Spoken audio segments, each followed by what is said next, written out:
I have to have my phone up here. My wife is expecting. She's expecting me to be out for a long time tonight, so she's not with child, don't worry. I want to thank Steve and the Office of Research and Economic Development for having me here, and I feel like a real infiltrator. I'm a humanities scholar, I'm not a scientist, so don't expect even the slightest bit of science tonight.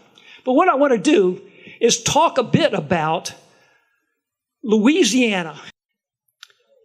Okay, the basic idea here is that we all proudly tout the fact that Louisiana is the sportsman's paradise.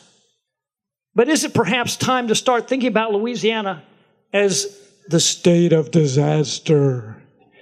And I say that because we've had our share in recent years, and already the Cajun Navy is sort of blurring the distinction between fishing and rescue operations. They're blending this entirely already. But what I really want to emphasize is that, is it time that we can begin the discussion and thinking about how we transform disasters into something that are much less catastrophic, into mere disruptions, bumps in the road instead of social and economic devastation. So my basic question here is to think about how we can reduce the impacts of disasters, and how we can do this by learning lessons from previous events, perpetuating those lessons forward, and then incorporating local wisdom, local resilience into long-term plans and strategies that coordinate multiple adaptations to make a more sustainable Louisiana. Now, my personal example in that how this can be done, how this can be achieved, is back in 1974, I was hitchhiking back from visiting my sister in Austin, Texas in early September, and I hitchhiked right through the jaws of Hurricane Carmen, okay? This was rather foolish. It was my own little personal wardrobe disaster. I got wet. Nobody got hurt, at least not on the highway with me, but it took me an extra long time because nobody wants to pick up a straggly-haired college kid that's all sopping wet. So I had my own little personal disaster because I chose to go out into the jaws of the storm. Now, there are some keys and some approaches that we can take to better understand how we can minimize disasters. And one of these is the first, and I think the most important thing, is stop thinking about disasters as natural disasters. It's a common term used in journalism, but it's really highly inappropriate. Gilbert White, the godfather of hazards geography, wrote back in the 1940s that floods are acts of God, flood losses are acts of man. And by this he meant that we may have extreme natural events like hurricanes, like earthquakes, even forest fires. They are dramatic, powerful events, but the flood losses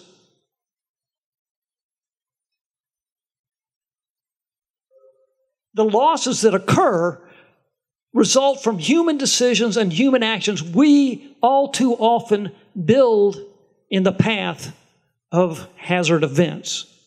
So, what are the tools we can deploy to begin dealing with this? And the three basic ideas here I'll introduce to you now. The first of these ideas is, how do we cope? How do you cope when your screen goes black? I wish I knew a joke. I'm not a very good jokester. But the first of these ideas is coping. We back up. No. And that involves knowing your risks. What are the risks you face locally? And how can society take steps to reduce the impacts in advance, not after the fact? The second of these ideas is rebounding or resilience. Resilience is a heavily overused term, but it basically refers to the ability of a society to bounce back to a safer and functional, not necessarily a bigger and better, but a safer and functional society. And finally, adapting is the third point here. And basically, this means coordinating, and in my view of this, it means coordinating multiple adaptations. So you don't just have singular, disjointed, uncoordinated adaptation, but you have adaptations that build into a long-term sustainable strategy that persists over generations and not just for 30 or 40 years. Going back to coping. The first step is to know your hazards. Well, I guess I jumped ahead here, didn't I? Every place has hazards, and this map shows you hazards all across the United States. The dark orange area along the Gulf Coast shows that we have more than our fair share. And then if you look a little bit closer at Louisiana, that orange area off the Gulf Coast indicates that area between basically Mississippi and Houston, including Louisiana, has seen the most intense rate of hurricane strikes in the last century and a half. So hurricanes and the consequent wind damage and floods are our big hazards. This is something we really need to deal with and learn to cope with. And so understanding that is the first step. And then taking steps to mitigate or to minimize or reduce the risk, reduce the hazard for the long haul.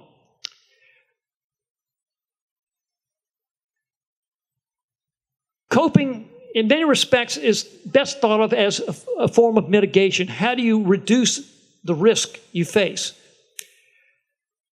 We build levees to fend off river floods. That is a form of mitigation, okay? That's the most basic. We build hurricane protection levees around New Orleans to fend off hurricanes. That's mitigation.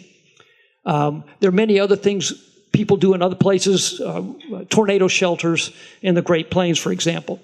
But mitigation is one of the best and most cost-effective approaches to dealing with extreme events, with dealing with hazards. It's commonly reported that for every dollar in mitigation, you can save $4 to $6 on recovery. That is, it costs far less to protect your home than to rebuild it, okay? We make huge investments in our levees and our hurricane protection systems in Louisiana, so there is some considerable investment in that, but there are many parts of mitigation that we don't do as well as we should. For example, this picture shows you two houses, one out in a suburb of Baton Rouge, slab-on-grade house, no elevation off the ground. If you had a flood of 5 feet, imagine in your house 5 feet of water, about up to here on me, okay? Tremendous damage inside your house. The house on stilts, which is down on the Louisiana coast, raised up 15 to 20 feet. I don't know exactly. But 5 feet of water would damage the vehicles parked out front, but not the interior of the house. We don't have to build houses 15 feet high in Baton Rouge. But if you consider what happened during the flood in 2016, let me get the numbers straight. 85,000 of the 135,000 homes that were seriously damaged had only 18 inches of water in them. The vast majority had only 18 inches of water. Elevate a house 18 inches, and we would have had 85,000 homes off the recovery list. Traditionally, houses were built raised around here. Very high along the river, a Magnolia Mound, 3 or 4 feet up off the ground.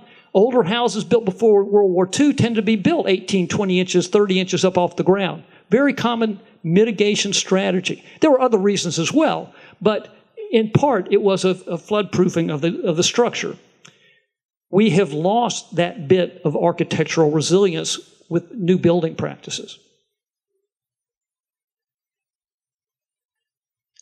And we've lost the picture. Okay, we're back.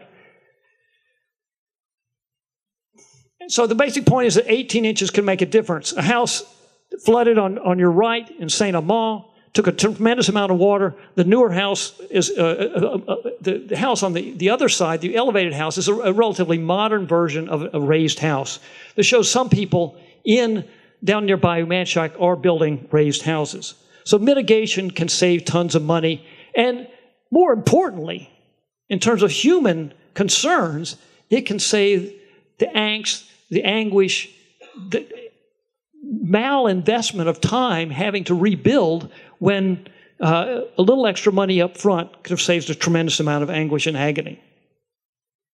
Now, in terms of rebounding, the idea of resilience. We've been working on resilience, my students and I, for the last 10 or 12 years, and I like to describe resilience as a function that it brings a community back to a basic functional state. Not necessarily to a bigger and better condition, not more people and more buildings at risk, but a functional, a recovered state.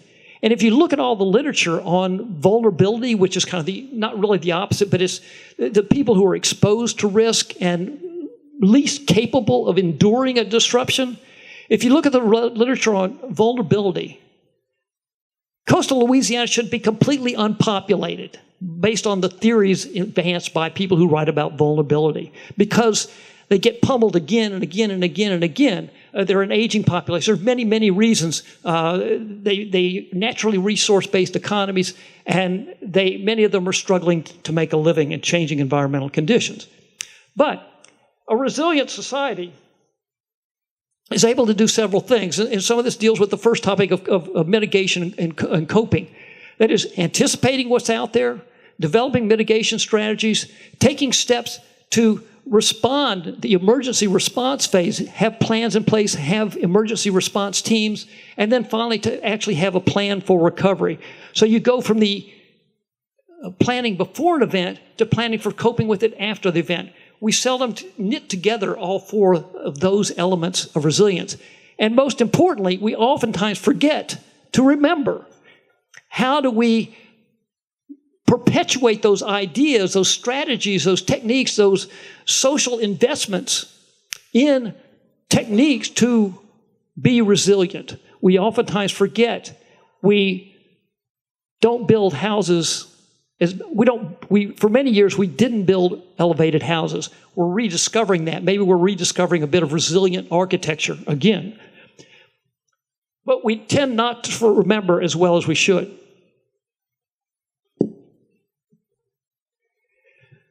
The work my students and I are doing really focused not on the standard statistical measures of resilience, which oftentimes look at economic and demographic patterns. We looked at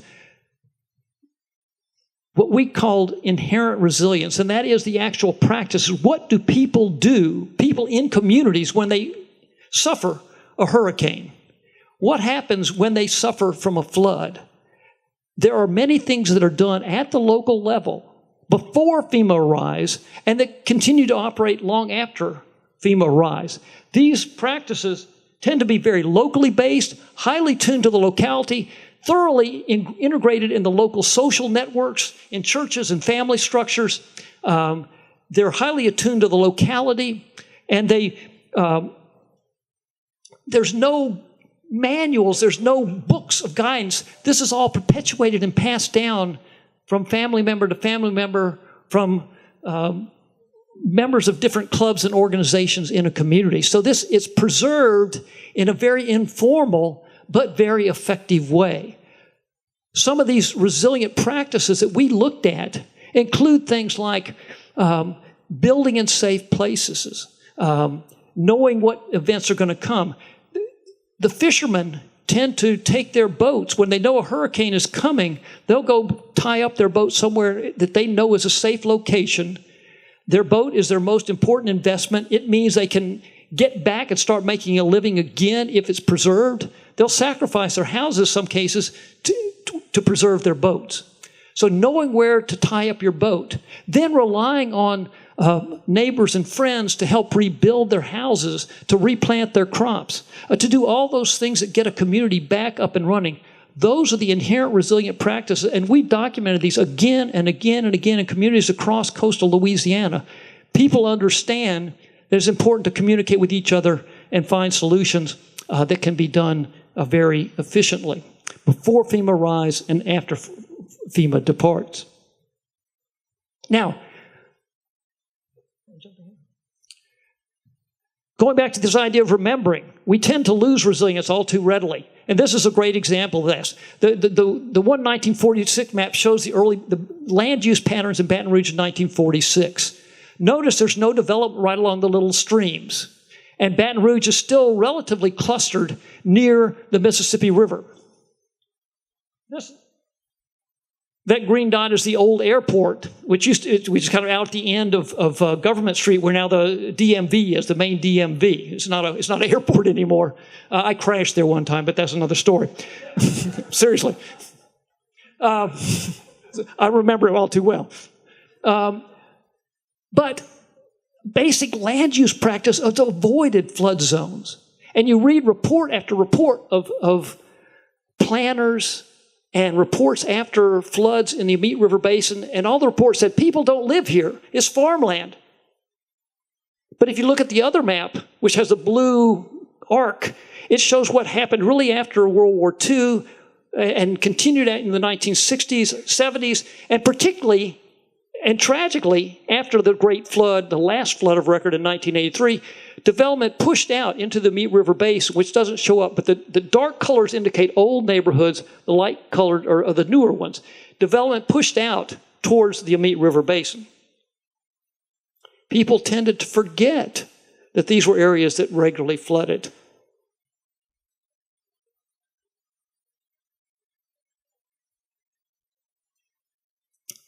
And this slide illustrates that to some extent. Louisiana, we always like to see our football team in the top 10. We have considerable number of our communities that are in the top 10 or the top 25 among communities that make repeat flood claims. That is, when your house is flooded, you file a claim against your flood insurance. People do that again and again. There's some people in Louisiana who have done it more than a dozen times. Okay, this means they rebuild in floods in the flood zone. Okay, so it's not a distinction we should really be particularly proud of. Even more dramatically, these red dots indicate areas where subdivisions have been permitted in the last 2 years. This was occurred in the Advocate just a couple of weeks ago or a couple of days ago.